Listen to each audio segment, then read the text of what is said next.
नमस्कार, मेरा नाम विनोद लांबा है। दो खास साथी मेरे साथ जुड़े हैं, सोनू शर्मा हैं और अशोक हैं।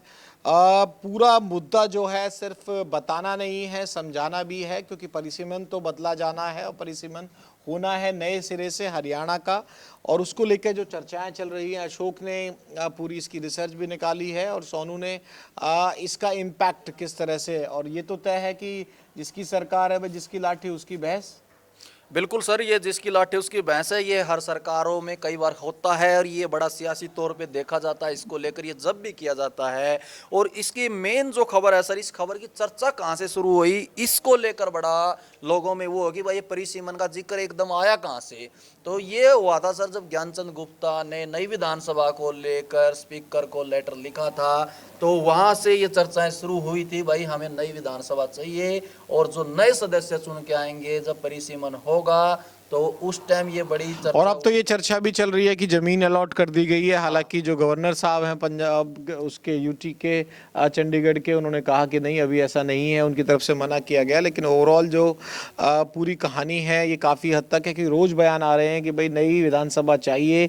125 से ज़्यादा विधायकों की संख्या हो जाएगी, उनके लिए पर्याप्त संख्या में बैठने की जगह हरियाणा विधानसभा में नहीं है। परिसीमन आयोग हर 10 साल बाद विधानसभा और लोकसभा सीटों की संख्या में कमी या वृद्धि करता है, जनसंख्या के आधार पर होता है। अर्जियां पहुंचती हैं, बहुत ऑब्जेक्शन भी लगते हैं लोकसभा और विधानसभा सीटों की संख्या बढ़ाने और उन्हें आरक्षित करने को लेकर। हरियाणा में 2029 के चुनाव से पहले परिसीमन होना है, नए सिरे से होना है। फिलहाल प्रदेश की जो 10 लोकसभा सीटों में से 2 सीटें अंबाला और सिरसा सबको पता है कि रिजर्व हैं, जबकि 90 विधानसभा सीटों में से 17 अनुसूचित जातियों के लिए आरक्षित हैं। चर्चाओं के मुताबिक आने वाले लोकसभा चुनाव से पहले हरियाणा में लोकसभा सीटों की संख्या 10 से बढ़कर 14 हो सकती है और विधानसभा सीटों की संख्या 90 से बढ़कर 126 हो सकती है। जो चर्चा है पुख्ता तौर पर अभी परिसीमन को लेकर कोई बयान या कोट नहीं कहा जा सकता। इससे पहले भी 2007-8 में हरियाणा में परिसीमन हुआ था। उस समय कांग्रेस की हुड्डा सरकार हुआ करती थी। इस दौरान कई विधानसभाओं को तोड़कर नया बनाया गया था। खासकर सिरसा, हिसार और अहिरवाल क्षेत्र में कई जगह परिसीमन से बदलाव हुए थे। 2021 में स्पीकर ज्ञानचंद गुप्ता वाला आपने जिक्र कर दिया, ओम बिरला को पत्र लिखा, स्पष्ट किया कि भाई संख्या बढ़ानी है और उस हिसाब से। और नई लोकसभा का भी एक आधार यही बताया गया था कि भाई पूरे देश में होना है इस बार। तो बिल्कुल देखिए सर, इसकी चर्चाएं मैं बताया जिस तरह से कि ये सिर्फ हरियाणा में ही नहीं देश में भी है और इसकी तैयारी केंद्र सरकार ने तो नई लोकसभा बनाई दी, संसद नई बनाई ली, इसी का आधार था। हाँ इसी का ये सब राज्यों में होगा, ऐसा नहीं है सिर्फ हरियाणा में ही हो रहा है। कई राज्यों में ये चर्चा है कि ये सीटें बढ़ेंगी। और अपनी विधानसभा की जो बात करें सर, वहाँ तो आप देख ही रहे हो जिस तरह कमरों की भी कमी है। मुझे लग रहा है एक विधायक भी अगर एक्स्ट्रा हो जाए तो जगह नहीं, सिर्फ 90 की ही जगह है। और विधानसभा में जिस तरह से पंजाब ने जो जमीन जो जगह है उस पर ज्यादा कब्जा किया बैठे है पंजाब, ये कई बार हमारे जो हरियाणा के विधायक हैं ये कई बार मांग कर चुके हैं और बता भी चुके हैं। तो अब 126 विधायक होंगे तो ये है जाहिर सी बात है कि नई विधानसभा हरियाणा को बनानी ही पड़ेगी और फिर सर पंजाब में ही बढ़ेंगी। सीधी सी बात है कि भाई बिल्कुल हर हाँ स्टेट की बात है। और जैसा कि ये 2000 अगला जो चुनाव होगा लोकसभा से पहले पूरे देश में परिसीमन होना है। बिल्कुल हरियाणा के जो भी स्पीकर भी उन्होंने भी बोला था यहाँ पर सिर्फ बैठने की जगह 90 की है। अगर ये परिसीमन होता है तो हमें नई विधानसभा की जरूरत होगी। और केंद्र सरकार भी और वन विभाग ने भी, हालांकि जमीन आवंटित नहीं हुई है लेकिन एनओसी दे दिया था कि आप बना सकते हैं। अब ये प्रोसेस लंबा है, हरियाणा से भी अप्रूवल हो जाएगा, केंद्र सरकार ने मंजूरी दी है, उसके बाद हरियाणा के जो परिसीमन है अब यहाँ से शुरू होगा। उससे पहले सर ये जनगणना का भी प्रोसेस शुरू होगा इस साल, उसके हिसाब से ये परिसीमन तय किया जाए किस विधानसभा में कितने लोग होंगे, क्योंकि बिना जनगणना के ये भी नहीं अंदाजा लगाया जा सकता है किधर क्या होगा। बिल्कुल तो जनगणना भी मेन होगी सर इस बार। होगी और जनगणना जातीय आधार पर होगी नहीं होगी ये भी एक अपने आप में चुनावी मुद्दा रहा था। लेकिन हरियाणा के बारे में जानकारी और दे दें आपको। 22 जिले, 72 उपमंडल, 93 तहसीलें, 50 उप तहसीलें, 142 ब्लॉक, 154 शहर और कस्बे हैं, 6841 गांव हैं, 6212 ग्राम पंचायतें हैं और कुछ छोटी ढाणियां भी हैं। ढाणियां मतलब 4-5-6 घर जो खेतों के साइड में बन जाया करते हैं। 10 नगर निगम है, गुरुग्राम, फरीदाबाद, अंबाला, पंचकुला, यमुनानगर, रोहतक, हिसार, पानीपत, करनाल और सोनीपत। 18 नगर परिषद और 52 नगर पालिकाएं हैं। परिसीमन के बाद राज्य में 14 लोकसभा सीटों में से 3 आरक्षित हो सकती है, ऐसी संभावना है। बिल्कुल, अभी 2 आरक्षित हैं सर जिस दो तरह से, आरक्षित तो हैं, एक इस बढ़ समय जाएगी, एक बढ़ जाएगी और मेरे ख्याल में उनमें भी अब 17 तो 24-25 वो भी हो जाएंगी, 25 के आसपास 25 बताया के जा रहा है कि आसपास। 25 लगभग हो जाएंगे। अब इसमें सर ये खेल रहा है कौन सी रिजर्व होती, कई बार बड़े नेताओं की सीटें रिजर्व हो जाती है, उसमें भी झगड़ा जाता है, ये- शिकायतें सीधी एक ही खबर चल रही है भाई, गढ़ी सांपला किलोई जो विधानसभा है वो आरक्षित होने वाली है। बिल्कुल ये ऐसी चर्चा है कि भूपेंद्र सिंह हुड्डा की सीट आरक्षित हो जाएगी, ऐसी एक चर्चा है। इसमें पार्टियों अपने अपने हिसाब से गणित लगाती हैं कि कौन कहाँ से लड़ सकता है और नहीं भी लड़ सकता तो है नहीं, लेकिन सोनू को चर्चा लेना चाहेंगे कि किस कौन कौन सी लोकसभा के अंतर्गत क्या हो सकता है। सोनू, एक लंबी चौड़ी लिस्ट भी है, जरा एक बार समझाओ कि ये सिर्फ चर्चा है भाई, पुख्ता तौर पे किसी ने कही नहीं है, परिसीमन का डाटा हमारे पास आई नहीं है, चर्चाएं हैं और चर्चाओं के हिसाब से इतना तय है, परिसीमन होना है, जनगणना होनी है, ये तय है, सीट का आधार ये हो सकता है, ये चर्चाओं में है। तो चर्चाओं वाली जो खबर है वो चर्चाओं की तरह सोनू समझा दो, बता दो। एक एक लोकसभा बता देते हैं कि जैसे अम्बाड़ा लोकसभा है, अभी तो फिलहाल रिजर्व सीट है, लेकिन उसके अंदर जो विधानसभा है वो कौन कौन सी उसके हैं, कौन कौन सी है। अम्बाड़ा कैंट है, अम्बाड़ा सिटी है, नारायणगढ़ है, मुलाना है, शाहजादपुर है, ये अम्बाड़ा पंचकुला है, हाँ शाहजादपुर है, ये नई बनेगी, कालका है, पंचकुलम पहले से ही है, साडोरा बिलासपुर, ये भी शायद साडोरा है, ये भी हाँ बिलासपुर है। ये मतलब दूसरे जिले की भी इधर उधर जोड़ी हाँ, जाएंगी, कई जिलों का रहेगा इसमें, ये नहीं रहेगा कि एक जिले की ही रहेगी। दूसरे पे कुरुक्षेत्र में है, शाहबाद पहले से, पियोवा, थानेसर है, कुरुक्षेत्र, लाडवा, यमुनानगर, जगाधरी, रादौर है। यहाँ यमुनानगर, इंद्री या इंद्री, हाँ, यहाँ इंद्री उस साइड करनाल से आएगी। रादौर को यमुनानगर से लिया जा सकता है और इंद्री को करनाल से अच्छा। लिया जा सकता है, इस तरह से समझाई जा सकती है। अच्छा अच्छा, इन्होंने ऐसे ऐसे ही सर करनाल लोकसभा की बात करें, नीलोखेड़ी ऑलरेडी है, करनाल, घरौंडा, आसंद, तरावड़ी और निसिंग ये करनाल से आएगी, पानीपत नई बन सकती है। ये वो भी विधानसभाओं के नाम संभावित हम लोग बता रहे हैं जो नई बनाने की संभावना है या वहाँ पर लोगों की मांग चल रही है। इसमें पानीपत ग्रामीण, पानीपत सिटी, समालखा जो पानीपत से वो भी इसमें जुड़ी जाएगी, पानीपत तो इसी में आता है ना। अभी फिलहाल तो यही है जो, हाँ बिल्कुल, समालखा भी इसी में है। ये निसिंग कोई नई विधानसभा बनेगी। कैथल लोकसभा क्षेत्र में कैथल, गोहला, कलायत, पुंडरी, राजौंद सर ये नई बनने जाएगी। हाँ, नरवाना, उकलाना, बरवाला, ये तो आले टोहाना भी है। हाँ नहीं, नरवाना वाला जो एरिया है वो नया जुड़ जाएगा कैथल में, जो बिल्कुल, बिल्कुल बताया जा रहा है। उकलाना, बरवाला ये सब हिसार में आती है ना, पहले ही उकलाना, हिसार में थी, नरवा- कैथल में चला, जैसे उकलाना है, बरवाड़ा है, ये हिसार की है। हिसार में थी, और ये जो आपका टोहाना है ये सिरसा में थी, सिरसा में थी। सिरसा लोकसभा के अंतर्गत हाँ। फतेहाबाद जिला की। हाँ। ये कैथल लोकसभा का अगर प्रारूप बनता है तो इस तरह का बन बिल्कुल। सकता है, क्योंकि कैथल तो अभी लोकसभा है नहीं, बिल्कुल। क्षेत्र के अंदर ही कैथल का जिला जो है वो आता है। अगर कैथल नई लोकसभा बनती है तो उसमें कुछ हिस्सा फतेहाबाद से, कुछ हिस्सा हिसार से जींद भी। और जींद से भी लिया जा सकता है। जो चर्चाएं हैं, चर्चाओं के मुताबिक ये पुख्ता नहीं है, चर्चा है, और चर्चा के हिसाब से कैसा मैप बनेगा, पॉलिटिकल मैप कैसा बनेगा, किस तरह की लोकसभाएं हो सकती हैं, वो जानकारी हम आपके साथ साझा कर रहे हैं और इसे चर्चाओं की तरह करते हैं। आगे बढ़ो भाई। सिरसा लोकसभा क्षेत्र की बात करें तो सिरसा है, पहले से ही है, कालावाली भी पहले से है, डबवाली, गोरीवाला है, ये एक नई है, नई बन सकती है, रानिया पहले से ही है, एलनाबाद भी पहले, नाथुश्री चोपटा है, ये एक ये चोपटा नई बन है, सकती ये है भी सर। नई बन सकती है। नई विधानसभा बन बिल्कुल। सकती है, लोकसभा में आएगी जा सकती बिल्कुल। है।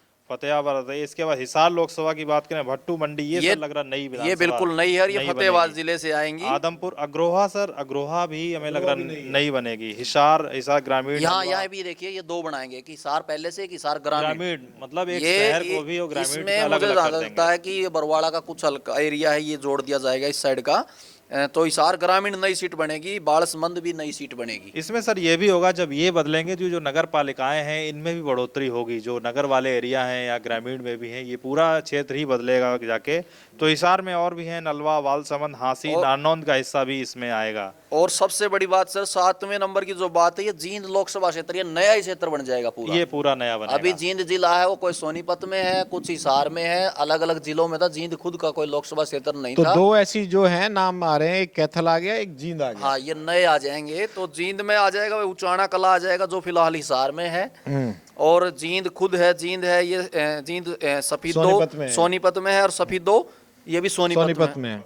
हाँ, जींद ग्रामीण यहाँ भी एक नई बना दी जाएगी, जींद ग्रामीण विधानसभा। कडेला भी विधानसभा बना दी जाएगी सर, बड़ा गांव है जींद का, बन सकती है। हाँ, ये बना दी जाएंगी अगर ऐसा हुआ तो। जो हम बता रहे हैं इसराना, ये पानीपत के उससे आया सर। पानीपत साइड से आती है। हाँ, मंडी मतलब है ना ये लाखन पानीपत माजरा एरिया से, ये लाखन माजरा देखो रोहतक का आ जाएगा, जो रोहतक का एरिया माना जाता है लाखन माजरा, तो ये जींद लोकसभा में ऐड कर दिया जाएगा। बात सोनीपत की करें तो सोनीपत में पहले से है, गन्नौर है, सोनीपत है, राई, खरखोदा, गोवाना, बड़ौदा, मूर्थल नई सीट हो जाएगी। मूर्थल ढाबा आपने सुना होगा नाम, पराठे कहाँ खाने जाता है? जाते हैं हाँ। दिल्ली एनसीआर वाले। और ये बड़ खालसा, सोनीपत, गढ़ी सांपला, किलोई, ये बड़ खालसा नाम की कोई सीट एक अभी ये है देखो ना नहीं, ये सर, भी नहीं बन सकती है। यहाँ ये भी अगर ये हुआ गढ़ी सांपला किलोई रोहतक लोकसभा में नहीं रहेगी, ये सोनीपत में चला जाएगा। ये भी हाँ अच्छी चर्चा है, जिसने भी चलाई है अच्छी चर्चा है ये। हाँ, मतलब ये लोकसभा क्षेत्र ही बदल दिया जाएगा। और इसमें एक और देखो ना सर, रोहतक लोकसभा क्षेत्र है, कहाँ मन तो लगा कहते अब आओ, पहले धीरे धीरे आओ, सारा राज्य एक साथ मत खोलो, चर्चा करेंगे। अभी सोनीपत तक पहुंच गए, अब झज्जर लोकसभा क्षेत्र के झज्जर में जो बीबी बत्रा जहाँ से जीत के आए वो खुद रोहतक झज्जर लोकसभा में चला जाएगा। वो विधानसभा जो ऐसी शहरी चर्चाएं हैं। ऐसी शहरी सीट, भाई चर्चा है मान के चलियो, हम कर रहे हैं ना तो उसने मान के चलियो हमारे चर्चा यहाँ है। से परिसीमन नहीं हाँ होगा। कहते मुंह तो हमने करते करांगे तो हमने मान लो भाई कर दिया। ये चर्चाएं हैं तो, लेकिन हम इसने फील इस तरह ले रहा है कि ये होगा, हो सकता है इस टाइप से परिसीमन हो। तो रोहतक सीट पे, ये रोहतक जो शहर की सीट है ये झज्जर लोकसभा में चली जाएगी। ये भी नया लोकसभा निकल के आएगा सर झज्जर। झज्जर के नाम से है नहीं। हाँ, क्योंकि ओल्ड रोहतक से बनता था झज्जर और सोनीपत, अब सोनीपत अलग, तो सोनीपत तो पहली लोकसभा है। झज्जर अगर बनता है तो ये भी अपने आप में कमाल हो जाएगा कि भाई जिससे पुराना जिला था, सबसे पुराना जिला कौन सा है? रोहतक है। रोहतक था। अब रोहतक की जगह झज्जर लोकसभा बनाने की भी चर्चाएं चल रही हैं, जिसमें रोहतक विधानसभा, कलानौर विधानसभा जो कि खुद रोहतक जिले की और रोहतक लोकसभा के अंतर्गत आती है, झज्जर, बेरी, बहादुरगढ़, बादली और मछरौली, ये एक नया नाम है विधानसभा का। गुरुग्राम इसमें लेने की बात की जा रही है। बिल्कुल, फरूक नगर ये भी जो एरिया है ये आ जाएगा। और ये देखो सर, रोहतक के तो टुकड़े टुकड़े कर दिए। एक रोहतक का सोनीपत में गया, झज्जर ये रोहतक शहर है, ये झज्जर में गया। मैम जो एरिया था उसका वो आपका भिवानी में चला गया। हाँ, रोहतक के तो तहस नहस कर दिया एक तरह से, पूरा तरह हो जाएगा अगर ऐसा हुआ तो जो प्लानिंग बताई जा रही है अभी। मैम आ गया। अगर भिवानी लोकसभा क्षेत्र की बात करें तो नए परिसीमन अगर ऐसे हुए जैसे हम बता रहे हैं, जो चर्चा है, तो मैम आ जाएगा भिवानी में। भिवानी खुद है ही पहले से, भवानी खेड़ा भी है, शिवानी मंडी भी है। पहले पहले कभी हिसार में होता था जहाँ से अरविंद केजरीवाल जी आते हैं, ये भी भिवानी में ही है।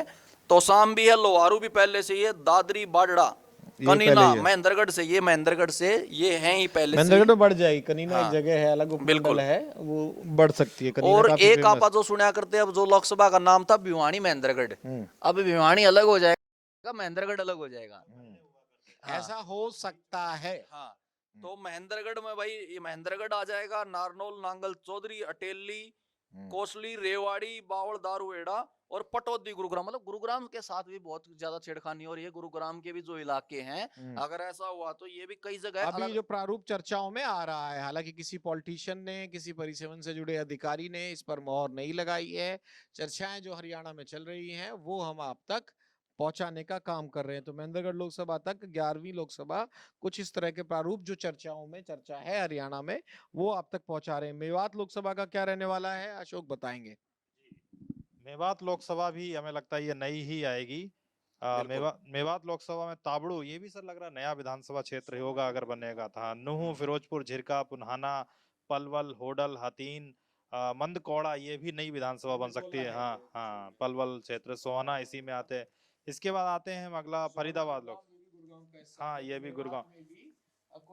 गुरुग्राम सर, झज्जर, गुरुग्राम की बात करें झज्जर में भी जा रहा है, महेंद्रगढ़ में भी जा रहा है, मेवात में भी जा रहा है, और फरीदाबाद जो हम बताने जा रहे हैं इस लोक मतलब गुरुग्राम भी पूरा। संदेह है कि मेवात लोकसभा बन जाए और गुरुग्राम के नाम से कोई लोकसभा ना रहे। नहीं, इसमें एक लोकसभा नहीं होती थी सर, आपको उस पर संदेह नहीं कि रोहतक लोकसभा भी खत्म हो जाएगी? बिल्कुल, जो है 13वीं फरीदाबाद बना रखी है और इसमें गुरुग्राम और रोहतक के नाम से कोई लोकसभा ही नहीं। हाँ, भाई इसमें जहाँ कुछ एक से दीपेंद्र हुड्डा सांसद है और वो गढ़ है जो वो सिर्फ गढ़ है वो एक गायब ही ही हो बार जाएगा। पिछले काफी लंबे समय में सिर्फ एक ही बार टूटा था 2019 में। और राव इंद्रजीत जी का जो एरिया है सर वो भी गायब हो जाएगा फिर तो। हालांकि हो कई बार सकता सर नहीं। ये भी होता है, परसीमन में ये भी खेल किया जाता है, सभी सरकारें करती हैं कि जो बड़े गढ़ होते हैं वो बिखेर दिए जाते हैं, ये भी एक होता है। जहां आप कभी जीते नहीं हो, हाँ। जिस लोकसभा में, जिस विधानसभा में, उसमें तो छेड़छाड़ होनी तय है। और देखो, जो जिस इलाके का मजबूत नेता होता है ना, अपने हिसाब से परिसीमन करवा ले जाता है। लेकिन एक अच्छी बात यह है कि इसमें सबको मौका दिया जाता है, क्योंकि ये सिर्फ ऐसे नहीं है कि सिर्फ सरकारों का खेल है, इसमें अधिकारियों को ऑब्जेक्शंस लगाए जाते हैं। ऑब्जेक्शन लगेंगे, फिर ऑब्जेक्शन पे ये होगा कि जैसे बड़े बड़े नेता ऑब्जेक्शन पार्टियां देंगी, उसके बाद से वो चीज सही है न या नहीं, उसके ऊपर एक्शन होगा। बहुत चीजें बदलती हैं। सिंपल आधार तो इसका यही होता है ना, आबादी के हिसाब से 2 लाख के आसपास बिल्कुल। ये आबादी है, तो उससे विधानसभा बनेगी और उस विधानसभा के हिसाब से लोकसभा बनती है। सर्कुलेशन भी किया जाता है, जैसे कोई सीट लंबे समय से 80 रह रही है तो फिर वहां पर जनरल करके इंटरचेंज। और भी समाजों को मौका मिले जो लंबे समय से जनरल चल रही है। अगर वहां की कैलकुलेशन ऐसी है कि 80 पॉपुलेशन और चार विधानसभा की मिलाकर अगर वो हो रही तो वो सीट को 80 कर दिया जाता है। ये भी होता है कि सभी सरप्राइज है, इन चर्चाओं में रोहतक और गुड़गांव का नाम नजर नहीं आ रहा है, जो सोनू बार बार उठाना चाह रहे हैं मुद्दा। मुझे लगता है कि दोनों चीजें तो शायद ना हो पाए नहीं, चर्चाओं इसमें की। भी सर विवाद बहुत तगड़ा होने वाला है, क्योंकि देखो जहाँ रोहतक का होगा तो वहाँ हुड्डा फैमिली करेगी, और यहाँ राव इंद्रजीत भी मुझे लगता है सर इसमें थोड़ा वो करेंगे, क्योंकि देखो उनका क्षेत्र, हालांकि देखते हैं अभी इसमें क्या होगा। फरीदाबाद आपका जो लोकसभा क्षेत्र है सर, इसकी भी बता दें, फरीदाबाद NIT, बड़खल, बल्लभगढ़, पृथला, तिगांव, फरीदाबाद ग्रामीण। एक फरीदाबाद ग्रामीण नहीं हो जाएगी क्या पहले? नहीं हो जाएगी।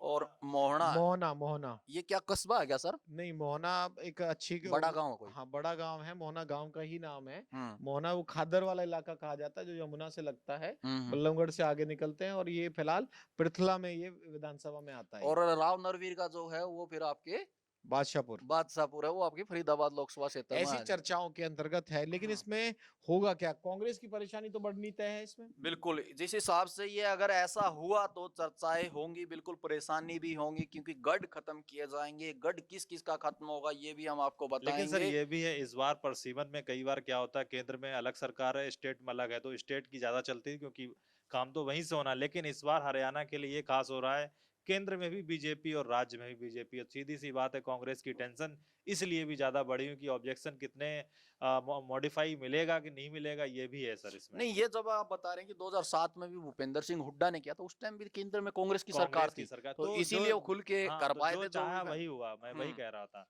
तो इस बार जो बीजेपी चाहेगी ज्यादा चांसेस होंगे कि वैसा ही होगा। बिल्कुल, तो इसमें ये होगा भाई, नया देखो हुड्डा का हमने बता दिया। सैलजा के जो गढ़ है, कुमारी सैलजा है, उनके गढ़ से भी छेड़छाड़ हो सकती है।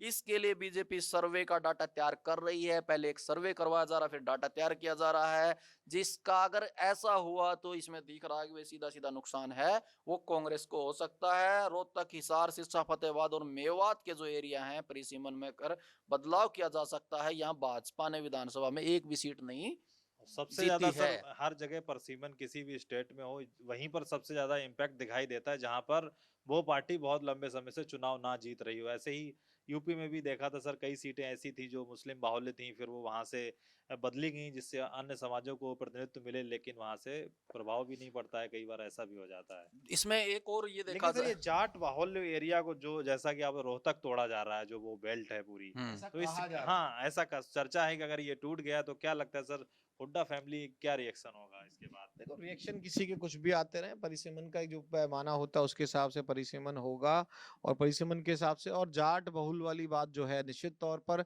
जाट वोट बैंक जो है भाजपा के साथ कम था और कांग्रेस के साथ इस समय खड़ा नजर आया था, लेकिन पूरा तो वो भी नहीं उतरा। चरखी दादरी बेल्ट की आप बात कर लीजिए, महेंद्रगढ़ की आप बात कर लीजिए, भिवानी की बात कर लीजिए, यहाँ अच्छी पानीपत खासी ग्रामीण की संख्या में, बात कर लीजिए, वहां से भी जीत के आए हैं। हाँ, तो भाजपा काफी को मिली है वोट। एक तरफा तो नहीं है, लेकिन हाँ, संख्या ज्यादा ही। तो जाट नॉन जाट की राजनीति तो हरियाणा में चर्चा का विषय बनी रहती है, लेकिन इससे अलग भी अगर कहा जाए, मेन टारगेट पता क्या होता है कि कैसा समीकरण है, कैसा गांव है, कौन कौन से उसके इलाके हैं जहाँ कभी जीते नहीं। कैसी विधानसभाएं भी तो बहुत सी है ना हरियाणा में जहाँ कभी जीतती नहीं है। अब झज्जर बेल्ट में आप चले जाओ, रोहतक की बेल्ट में चला जाओ, कनारा हो रहा है, लगातार जीतते आ रहे हैं। हाँ ये सर लेकिन गोहाना भी बहुत लंबे समय के बाद अब इस बार भाजपा के हाथ आई है, बिल्कुल सोनीपत की सीटें। तो निश्चित तौर पर हर पार्टी अपने अपने हिसाब से, और अगर चलती है तो चलती है, ना चलाई तो फिर क्या चलाई, वो वाली कहावत भी सुनी होगी। बिल्कुल, हरियाणा का आदमी तो इसके लिए माहिर माना जाता है भाई, चलती में नहीं चला है तो क्या फायदा उसमें। ये चलाई। तो ये इसमें एक सर्वे की ये भी चर्चा हो रही है कि ऐसे ऐसे गांव भी ढूंढे जा रहे हैं जहां बीजेपी 2 बार चुनाव में नहीं जीती है, तो कई बार क्या होता है, जो आसपास के विधानसभाओं के गांव होते हैं वो ट्रांसफर हो जाते हैं। कई बार आपको, पिछली बार आपने दूसरे विधानसभा में वोट किया था, इस बार आप दूसरी विधानसभा में वोट करेंगे, ये परिसीमन भी होगा तो गांव और शहर के इलाका तो बदलेगा, ये तो स्वाभाविक है। हाँ, कई बड़े गांव होते हैं उनको देखो अलग। परिसीमन तो होना है, और परिसीमन 2029 के लोकसभा चुनाव से पहले होना है, उससे पहले जनगणना होनी है, और जनगणना के बाद। और निश्चित तौर पर हम जो तीनों आपके सामने एक खबर रख रहे हैं, रिपोर्ट रख रहे हैं, उसमें मोटी सी बात एक यही निकल कर आई है कि जब केंद्र में और स्टेट में भी भाजपा बैठी है, तो भाजपा क्यों ना अपने फायदे के हिसाब से और अपने समीकरण बैठाने के हिसाब से परिसीमन करेगी। इससे पहले आप लोगों ने हुड्डा सरकार का भी जिक्र किया, और वहां भी परिसीमन बदले गए थे, लेकिन कई लेकिन भाजपा की राय है सर, वो आसान नहीं है। पहले जहां परिसीमन की लड़ाई भाजपा और कांग्रेस अलग अलग होकर लड़ेंगी, तो फिर वही विधानसभा की लड़ाई उनको एकजुट होकर भी लड़नी पड़ेगी पंजाब के साथ विधानसभा परिसर को लेकर। वहां भी उन्हें बिल्कुल। एकजुटता दिखानी ये पड़ेगी। कहा ना अरविंदर कल्याण साहब ने कि भाई इसको इधर विधानसभा में मत रखो, बिल्कुल। इस मुद्दे पे सर्वदलीय एक बैठक कर लेते हैं, और सर्वदलीय बैठक के साथ एक अच्छा और कड़ा संदेश जाना चाहिए, हल्के में बात नहीं रखनी चाहिए। जो अशोक अरोड़ा साहब ने कांग्रेस की तरफ से बात रखनी चाहिए थी, तो सोनू ने एक अच्छा उदाहरण दिया कि पहले भाई नई विधानसभा की बिल्डिंग तैयार करवा लो, और उसके बाद राजनीति है, राजनीति तो होती रहेगी। तो परिसीमन की एक ऐसी सूरत हमने चर्चाओं के आधार पर आप तक पहुंचाई है। हम बिल्कुल दावा नहीं कर रहे, और बहुत से डिजिटल चैनल पर आपको इस तरह के दावे मिलते होंगे, इवन न्यूज चैनल भी चला देते हैं आजकल तो तमाम तरह से। हम ये सिर्फ चर्चाओं के लिहाज से कह रहे हैं कि 13 लोकसभा इस तरह से बन सकती हैं, कुछ विधानसभा बढ़ सकती हैं, विधानसभाओं के नाम ऐसे हो सकते हैं। चर्चाओं के हिसाब से परिसीमन की शेप कैसे होगी, एक आउटलाइन, एक पिक्चर दिखाने की कोशिश की है, लेकिन इतना तय है कि अब मुसीबत कांग्रेस की ही बढ़ेगी, क्योंकि सत्ता की चाबी भाजपा के पास है। बिल्कुल, इस पे अभी तक किसी भी राजनेता ने कोई टिप्पणी नहीं की है। कांग्रेस की तरफ से भी इसका कोई रिएक्शन नहीं आया। जैसे ही कोई भी कांग्रेस की तरफ से या बीजेपी की तरफ से कोई आधिकारिक बयान भी इसके ऊपर आता है, तो इन खबर हरियाणा आपको सबसे पहले जरूर दिखाएगा। मैं पॉइंट रखना चाहूंगा, बहुत सारे परसीमन पहले भी हुए हैं, बहुत सारी सरकारों ने सोचा था कि हम अपने हिसाब से सारा परसीमन कर लेंगे और लंबे समय तक सत्ता में बने रहेंगे। कई बार परसीमन तो हो गया, सोचा भी था, लेकिन जीत नहीं पाए। ताजा उदाहरण जम्मू कश्मीर भी आपके पास, आप यूटी भी बना दिया और आपने परिसीमन भी कर लिया, लेकिन सत्ता नहीं आई, सत्ता कांग्रेस की आ गई। जैसा तो कि सर बहुत लोग सोचते हैं कि नहीं भाई बीजेपी अपने अपने एरिया चुन लेगी या कांग्रेस को नुकसान हो जाएगा, लेकिन अल्टीमेटली लास्ट में ये भी बहुत सारे परसीमन में निकल आता है, फायदा भी नहीं होता है उतना। चाबी तो सत्ता की ना, ठीक है 5 साल में ही मौका है, आती एक बार जनता के हाथ में जरूर है। जो वोटिंग का दिन होता है उस दिन तो चाबी पूरी तरह से जनता के धरे रह जाते हैं उस तरह से। तो परिसीमन तो ठीक है अपने हिसाब से होता है, लेकिन भाई जो दर्शक हैं, व्यूअर्स हैं, वो निराश ना हो, जो होगा वो बता देंगे आपको।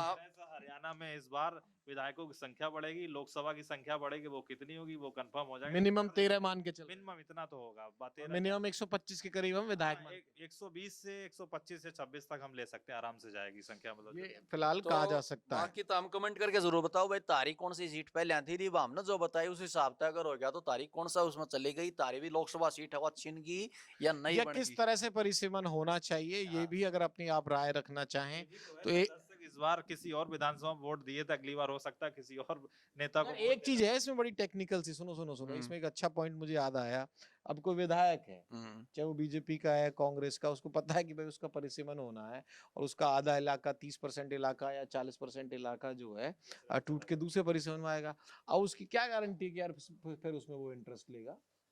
हाँ होता है सर, कई बार ऐसा होता है। मैं एक इसका उदाहरण प्रोफेसर छतरपाल का, जो मेरे इलाके से आते हैं, पहले गिराए हल्का। ना आप उदाहरण दूसरा दे रहे हो, मैं कह रहा हूँ कि वो लोग जो हैं जिसका परिसीमन चेंज हो गया, सपोज करो मैं अपनी उदाहरण देता हूँ, बल्लभगढ़ विधानसभा है, बल्लभगढ़ विधानसभा में फाटक पार का एरिया मुझे सर, और उसकी बेल्ट का जो एरिया आता है, पंडित मूलचंद शर्मा साहब वहां से बीजेपी के विधायक है, उनको पता है कि फाटक पार का एरिया मेरी परिसीमन में नहीं आएगा। जब पता चल जाए 1-2 साल के बाद, परिसीमन का पूरी प्रक्रिया 25-26 में होनी शुरू हो जाएगी, उस इलाके पे तो आदमी ध्यान देना बंद नहीं कर देगा। वो तो सर पहले भी कर ही देते हैं, कहते नहीं वो विधायक हैं, मंत्री हैं, देखते तो हैं वोट जहाँ से आए उसी गांव में, तो अपन भी देखा है। हाँ भाई इस गांव, उदाहरण दे रहे थे आप, हाँ इस गांव में तो वोट नहीं आए, कहाँ काम करते हैं। कई बार तो खुल के करते हैं। एक पीके चौधरी थे सर, पहले एक विधायक होते थे, कहाँ से, आसी से ही रहे हैं, तो वसुंधरा राजे हैं, उनके रिश्तेदार भी रहे हैं वो, तो बहुत वरिष्ठ विधायक थे। तो वो तो ऐसा कर देते थे सर, वोट नहीं देते थे, अपना सामान उठवा देते थे, कहते भाई वोट ही नहीं दिए तो सामान ही उठवा दो, यहाँ से काम ही नहीं करना। तो ऐसे कई बार गुस्से में आदमी कह देता है भाई इसने वोट नहीं दिया तो मैं काम क्यों कराऊं। लेकिन ठीक है, नेता है भाई, उसने वो जिस दिन विधायक चुना जाता है, वोट किसने नहीं दिया, नायब सिंह सैनी ने कह दिया भाई वोट दिया ना दिया, वो मुख्यमंत्री सबका हूं। ठीक बात है। तो ये होना भी चाहिए। लेकिन ये जो आप बता रहे हो ना कि जिस तरह से परिसीमन एकदम चेंज हो गया, तो वो तो पहले से कर लेते हैं, लेकिन जो अच्छा नेता होता है वो काम करवा देता है, उसको भी तो क्या पता दोबारा से वहां चुनाव। कई बहुत से ऐसे नेता हैं सर जो बाहर जाके चुनाव भी लड़ रहे हैं। जैसे आप अपने उदाहरण ले लो, डिप्टी स्पीकर रहे थे पहले रणबीर सिंह गंगवा, अब मंत्री हैं, बरवाड़ा चले गए। अब ये देखो ना हाँ, नारनौंद वाले जो हाँ, थे, नारनौंद वाले सफीदो पहुंच गए। और नरवाना वाले बेदी साहब यहाँ आ गए, हाँ, बेदी साहब यहाँ पहुंच गए, नरवाना पहुंच गए साहब। नरवाना में लक्ष्मण यादव रेवाड़ी हाँ। पहुंच गए। तो लेकिन सर ये भी है, परसीमन कई बार नए नेताओं को भी जन्म देता है। इधर से मान लीजिए आप बहुत प्रभावशाली रहे, नाम बहुत बड़ा रहा, लेकिन जैसे एरिया बदला, आप कमजोर हुए, दूसरे साइड से एक नेता और उठ के आ गए। नए नेताओं का भी जन्म देखने को मिलेगा अगले चुनाव में। हाँ, तो इसका नुकसान हो नहीं, घाटे घाटे को, इसके फायदे भी हैं। हाँ भाई, इसका फायदा भी हो जाएगा। कई बार बड़ी विधानसभा हो जाती है, मंत्री है विधायक वो नहीं पहुंच पाता, तो इसके फायदे भी टिगाम होंगे। विधानसभा एक ऐसी है, आपको बताऊं, मैं आपको एक उदाहरण दे देते हैं, अपने अपने इलाके के ज्यादा पता होते हैं। बदरपुर से शुरू होती है और उसमें मोहना शाह साहब पृथला से थोड़ी सी पहले ही वो जाके खत्म होती है। पूरा का पूरा शहर एक पैरेलल चला आ रहा है, जो पानीपत ग्रामीण, उसकी फैजाबाद ग्रामीण की आप बात कर रहे थे। कई विधानसभाओं का ज्योग्राफिकली जो एरिया है, दायरा है, वो बहुत ज्यादा बड़ा हो जाता है और उसको पूरा नाप पाना ही अपने आप में एक बड़ी मुसीबत हो जाती है। तो परिसीमन किया ही इसलिए जाता है कि लोगों को ज़्यादा एक तरह से डायरेक्ट कहीं ना कहीं जो उनकी लीडरशिप है, चाहे विधायक हो या पार्षद हो या जो भी पदाधिकारी चुनकर उनको अधिकार है। सर नया विधानसभा बनेगा तो एक सेंटर बनेगा एडमिनिस्ट्रेशन का भी। बहुत दूर विधानसभा तो लोगों को ट्रेवल करने में भी दिक्कत होती है। जब विधानसभा तहसील बनेगी एक, जहाँ भी विधानसभा, बहुत सारी प्रशासनिक चीजें भी बदलेंगी जिससे लोगों को आसानी हो। तो सिर्फ परसीमन से राजनीतिक नुकसान या फायदा भी नहीं देखा जाना चाहिए, जनता की सुविधा भी देखी जाती है। और ये असली पर्पस तो वही होना चाहिए ना परिसीमन का। और ये ठीक उसी तरह से उदाहरण है सर, जिस तरह से गांव हो जाता है, कई बार गांव बड़ा गांव हो जाता है, जैसे बास गांव है मेरे पास में, वहाँ पे 4 से 5 पंचायतें बना दी जाती है, गांव में ही पंचायतें बना दी जाती हैं। तो वो इसीलिए बना जाते थे कि गांव में 4 सरपंच, गांव इतना बड़ा गांव, उसमें 3 पंचायतें, हाँ, 2 3 सरपंच होंगे वहाँ पे। तो वहाँ लगा ना प्रशासन को, सरकार को लगा कि भाई एक सरपंच से इतना विकास नहीं हो पा रहा, वो नहीं देख पा रहा, तो 3 बना दी जाती है। इसका मूलाधार यही है कि एक विधानसभा में इतनी बड़ी है कि एक विधायक से पूरा नहीं ध्यान हो पा रहा, एक लोकसभा इतनी बड़ी है कि उससे पूरा नहीं हो पा रहा, और जनसंख्या बढ़ना भी, जनसंख्या बढ़ती है। तो जनगणना हो जाए, जनगणना के बाद जो परिसीमन की जानकारियां होगी और कोई ऑफिशियल बयान आएगा वो भी आप तक पहुंचाएंगे।